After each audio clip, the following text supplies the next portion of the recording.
यो मैले यो पटमा राखेको थिएँ, यसलाई प्रोपेगेट गरेर राखेको थिएँ मैले जेट प्लान्टलाई है। अनि मैले पछि ब्रोन्जाई बनाएपछि देखाउँछु भनेर सोचेको थिएँ, तर फेरि ब्रोन्जाई बनाइसकेपछि तपाईँहरूलाई फेरि के गरी गरेको जस्तो लाग्ला भनेर फेरि मैले एकचोटि देखाइदिएँ है। प्रोपेगेट गर्दाखेरि यो रुट काटेको, अब यो रुटलाई यसमा राखेको थिएँ।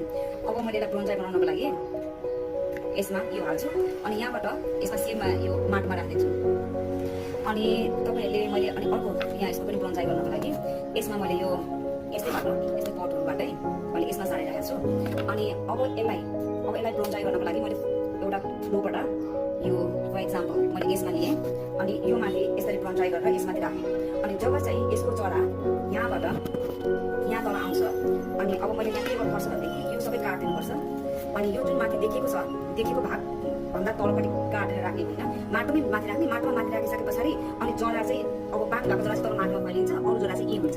अरू जरा यी हुन काट्ने गर्दाखेरि के हुन्छ भनेदेखि पछिबाट जब हामीले यो मैले काट्छु यसलाई योबाट काट्छु नि यो सबै काटिसके पछाडि मैले फुल यो काटिसके पछाडि अनि यहाँ भएको त्यो रुट चाहिँ ब्रोन्जाई भयो त्यो एउटा। अनि अर्को मसँग यो छ जसमा चाहिँ मैले ग्लु लगाएर यसलाई यो बनाएर त्यसपछि मैले यसमा यो राखेँ।